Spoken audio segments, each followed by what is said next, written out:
Good morning from Disturbia on the 18th of May, 2024. The more you read in the Bible, the more you understand and the more enlightened your mind becomes to what has actually taken place in history. I wanted to start with Psalm 83. Keep not thou silence, O God.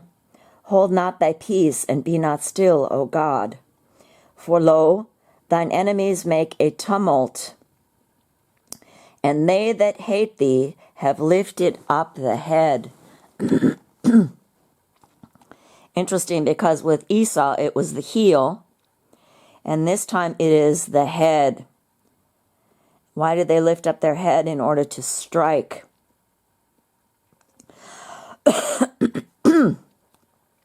They have taken crafty counsel against thy people, and consulted against thy hidden ones. They have said, Come, and let us cut them off from being a nation, that the name of Israel may no more be in remembrance.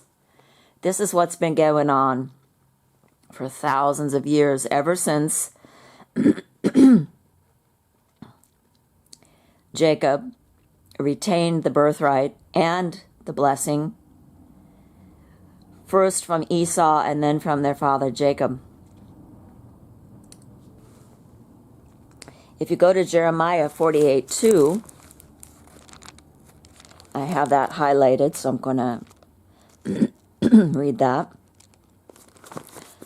48:2. It says, There shall be no more praise of Moab in Heshbon. They have devised evil against it. Come, let us cut it off from being a nation.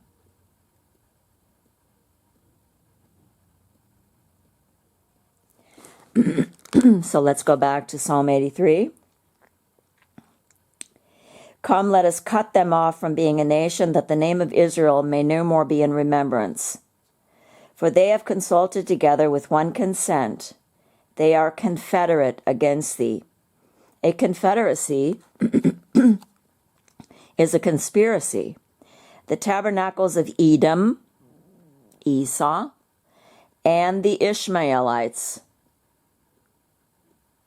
Muslims, of Moab, and the Hagarenes, sons of Hagar, the handmaid of Sarah, Gebal and Ammon, and Amalek. Amalek is a grandson of Esau. He's the first of the heathen, God says, and he will make war with him perpetually. I believe personally that it could very well be that Obama is of Amalek, and also Kamala Harris, the vice president of the United States. They both have this Amma in their name, Obama, Kamala. The Philistines with the inhabitants of Tyre. Asher also is joined with them. They have holpen the children of Lot. This Asher, I believe, could very well relate to Assyria, which I believe is Germany and the tribe of Dan. You see how over time certain tribes consolidated their powers and became very, very, very mighty and wanted to dominate others. And of course we have Esau, whose hatred tears perpetually for his brother Jacob. And it says here, the tabernacles of Edom and the Ishmaelites, of Moab and the Hagarenes, Gebal and Ammon and Amalek, the Philistines with the inhabitants of Tyre. Asher is also joined with them. They have holpen the children of Lot. So what you've got here is you've got a conspiracy against the children of Israel. Psalm 83:4, and it's naming the names: Esau, Ishmael, Moab, Hagar, Gebal, Ammon, Amalek, Philistine, Roman, Tyre, Asher, who I believe is the tribe of Dan. You see, they were all in cahoots together. What do we have today? We have Germany and Assyria, who are very, very much embroiled with counterfeit Israel, who is Esau. But don't forget, wherever you have the children of Jacob, Israel, you have the children of Esau there, putting their yoke on them. Because the yoke went from Esau to Jacob, but God said he will break the yoke in Jeremiah chapter 30. So this interesting thing about the Philistines with the inhabitants of Tyre.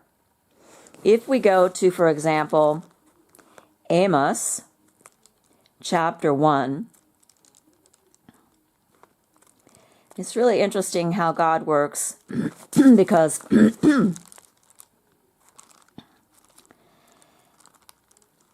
recently somebody brought to my attention that he had studied Hosea and Amos, and I've always been looking at Amos, and it's a book that I like to read, especially this for 3 transgressions and for 4.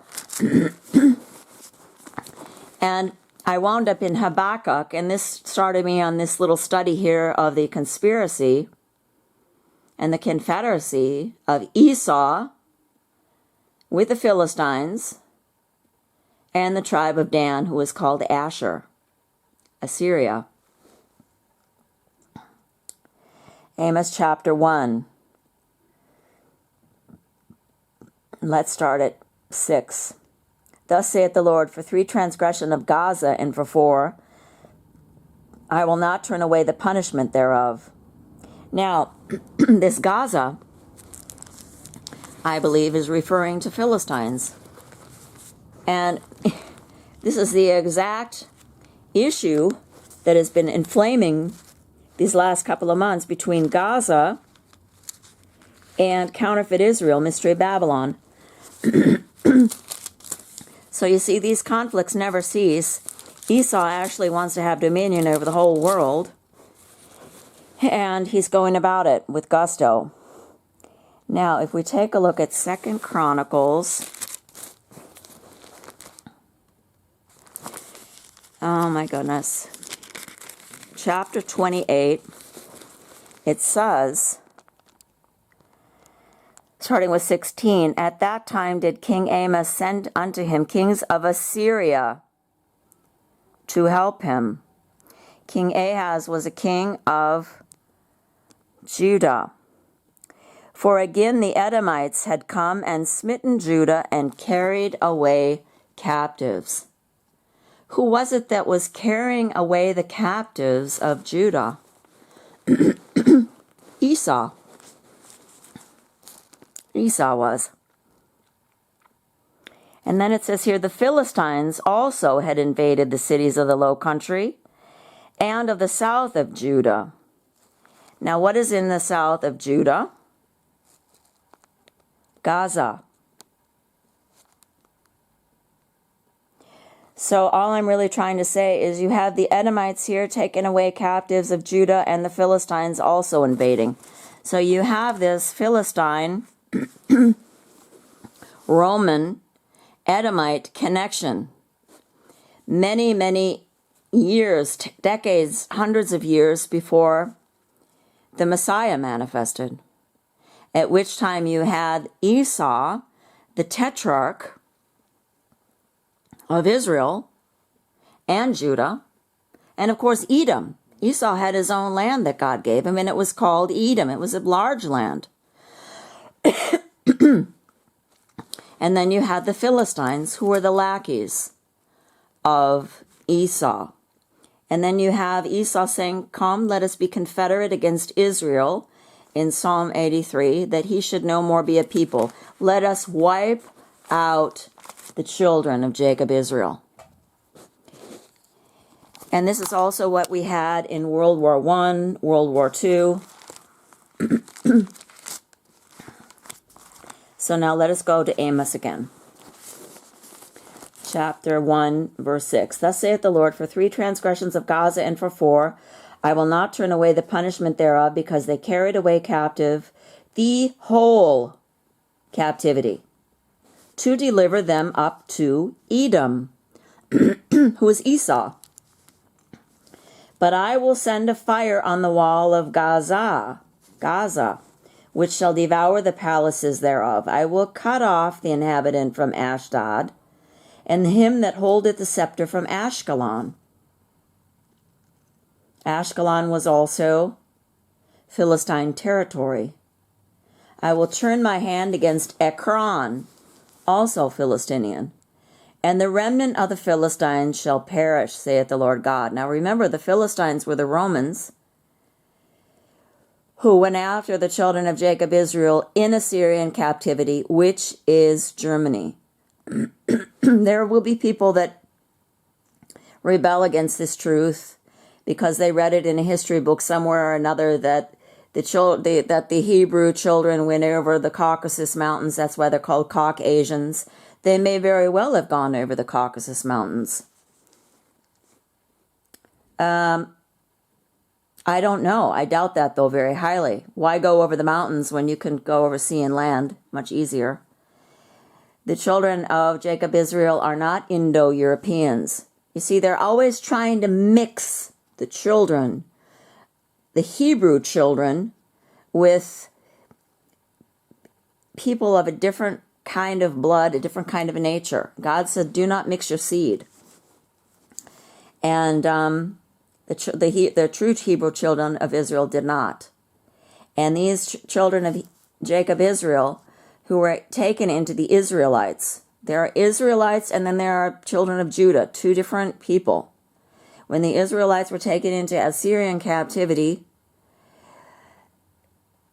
Caesar followed them, who was a Roman Philistine, and tried to slaughter them and kill them. And that is the reason, because of the old hatred. This goes way back, thousands of years. Don't tell me that you're going to learn this in school, because you're not. The only way I sort of figured it out, of course, it was God helping me, always. That's the only way.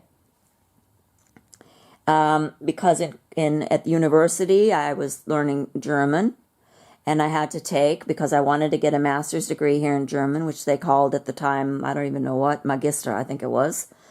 I had to take Latin, and for that, we had to read Caesar. And I didn't know this. This is years ago. I wasn't even 30 then at the time. And now I'm 60. So this is a long time ago. But I recalled. This is why memory is so important. And this is why Satan is trying to kill our memories. With heavy metals, with electromagnetic conducting Sahara dust and everything else. So that we cannot remember. That we cannot recall what is true, that we cannot compare and contrast line upon line, precept upon precept, here a little, there a little.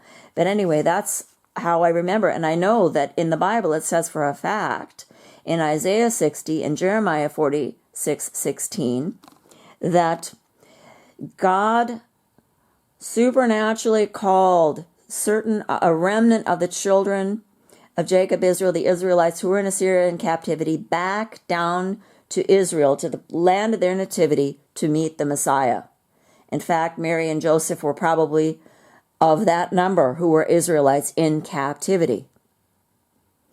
So, if we read the Bible over and over again, it will answer a lot of our questions. And I don't even listen to the naysayers who say, no, it's Caucasus Mountains and the Germans are Celts. And the Celt, C-E-L-T, is like the German Celt. And Celt means tent, and the Hebrews lived in tents, and people are being hoodwinked.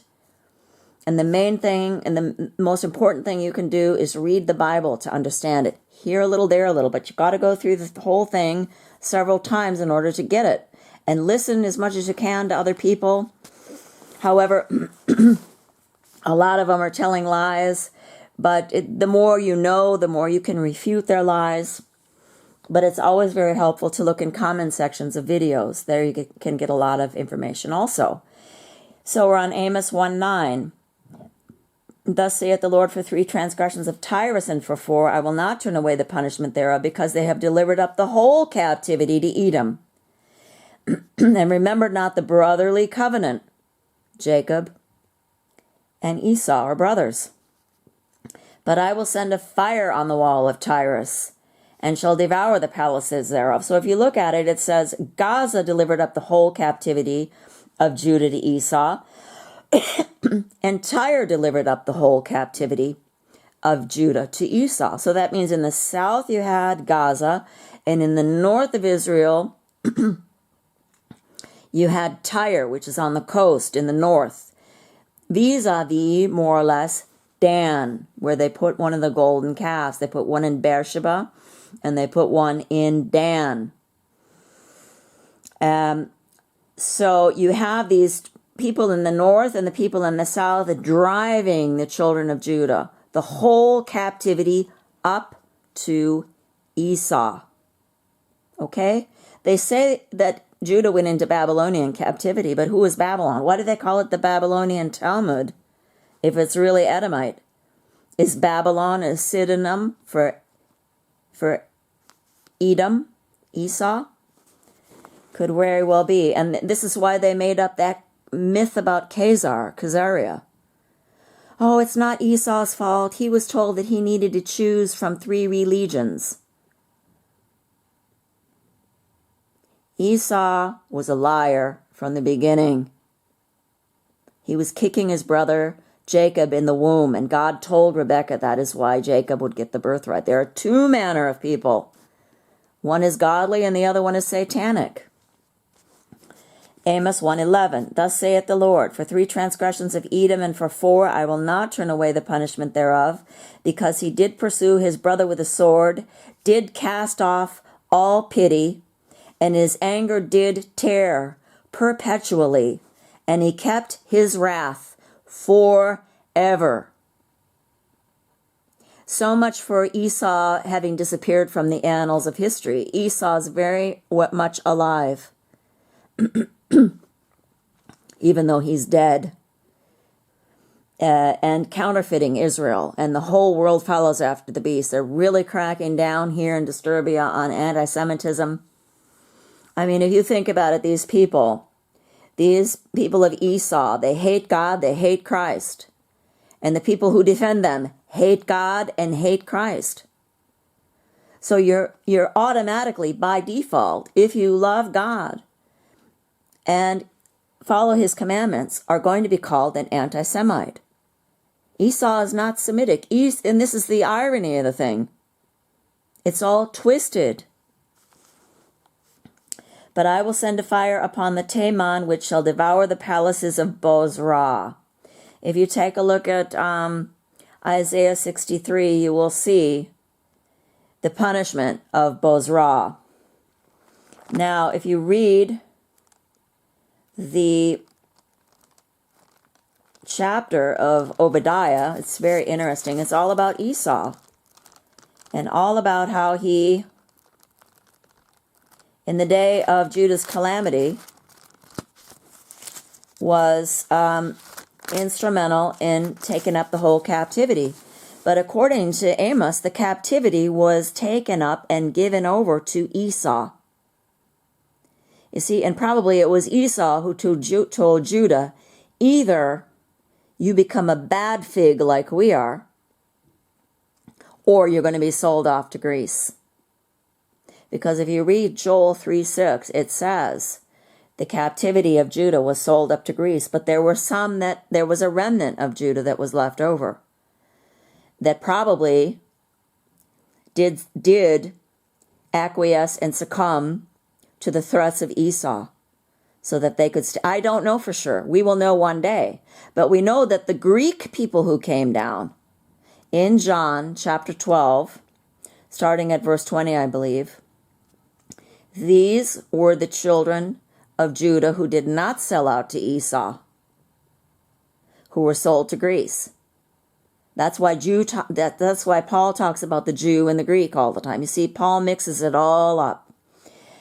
So if you take a look at Obadiah, it says the vision, and I wanted to also say this is what's going to happen at the end of time also. because Esau has established his Noahide laws. And he is going to have all of the children of Jacob take that mark of the beast or be beheaded. Just like he did back in the day with Judah when he said, either you sell your soul to the devil and stay here and become a bad fig like we are. Remember the story of the fig tree, the parable. Or you're going to be sold off to Greece. You see, it does not, even though they sell you and they kill you, they cannot take your soul. Just like Jesus said, with your body, they can do more or less whatever they want, but not with your soul. That is determined solely by you. So I see that I'm coming up to the end of my time, but I just would like to read Obadiah until the film stops. The vision of Obadiah. Thus saith the Lord God concerning Edom. We have heard a rumor from the Lord, and an ambassador is sent among the heathen. Arise ye, let us rise up against her in battle. Behold, I have made thee small among the heathen. Thou art greatly despised. You know how Esau calls everybody a Gentile. God calls Esau a heathen. The pride of thine heart hath deceived thee, thou that dwellest in the clefts of the rock, whose habitation is high, that saith in his heart, who shall bring me down to the ground? Though thou exalt thyself as the eagle, though thou set thy nest among the stars, thence will I bring thee down, saith the Lord. If thieves come to thee, if robbers by night, how art thou cut off? How would they, and cut off is what Judah was also. He was cut off, excepting for a remnant. If the grape gatherers came to thee, would they not leave some grapes? How are the things of Esau searched out? How are his hidden things sought up? All the men of thy confederacy have brought thee even to the border. The men that have peace with thee